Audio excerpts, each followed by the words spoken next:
ആശാവർക്കർമാരുടെ വിഷയത്തിൽ കേരളത്തിന് ഇനി പൈസ ഒന്നും കൊടുക്കാൻ ബാക്കിയില്ലെന്നാണ് മന്ത്രി JP നഡ്ഡ രാജ്യസഭയിൽ പറഞ്ഞിരിക്കുന്നത്. എന്നാൽ ഈ പറഞ്ഞത് നുണയാണെന്നും 600 കോടിയിലധികം രൂപ കേരളത്തിന് ഈ വിഷയത്തിൽ നൽകാനുണ്ടെന്നും പറഞ്ഞ് വന്നിരിക്കുകയാണ് സന്തോഷ് കുമാർ MP. ഇങ്ങനൊരു MP പറ്റി നിങ്ങൾ കേട്ടിട്ടുണ്ടോ? രാജ്യസഭ MP ആണ്.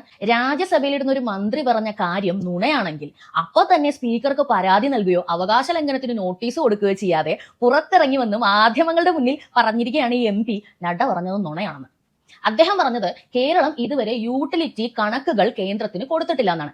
ആക്ച്വലി എന്താണ് സംഭവിച്ചതെന്ന് അറിയാമോ? പാർലമെന്റിൽ നിന്നും ആയുഷ്മാൻ ഭാരത് ആരോഗ്യ മന്ദിർ എന്ന് ഹോസ്പിറ്റലുകൾക്ക് പേര് നൽകണം എന്നൊരു നിയമം വന്നത് നിങ്ങൾക്ക് അറിയാമായിരുന്നോ?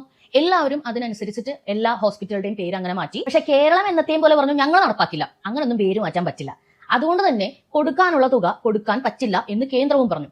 അവസാനം നട്ടം തിരിഞ്ഞ് 10 പൈസ കയ്യിൽ ഇല്ലാന്നായപ്പോഴത്തേക്ക് പേര് മാറ്റാം എന്നും പറഞ്ഞ് ഡൽഹിക്ക് ചെന്നു. അന്നേരം അവർ പറഞ്ഞു കിട്ടാനുള്ള തുകയൊക്കെ ലാപ്സ് ആയിപ്പോയി. അതാണ് ഇവിടെ സംഭവിച്ചിരിക്കുന്നത്. ഇപ്പോഴും കൊടുക്കാം എന്നവർ പറയുന്നുണ്ട്, പക്ഷേ കണക്ക് കൊടുക്കണം, യൂട്ടിലിറ്റി കണക്ക് കൊടുക്കണം. അത് കൃത്യമായിട്ട് കൊടുക്കാതെ മാധ്യമങ്ങളുടെ മുന്നിൽ വന്ന് ഈ വള പറയുന്നത് ജനങ്ങളെ തെറ്റിദ്ധരിപ്പിക്കാൻ അല്ലേ? അല്ലാതെ ചെയ്യേണ്ട കാര്യങ്ങളൊന്നും ചെയ്യാതെ എന്തിനാ നിങ്ങൾ ഇങ്ങനെ വന്ന് പബ്ലിക്കായിട്ട് നുണ പറയുന്നത്? രാജ്യസഭ MP സന്തോഷ് കുമാറെ.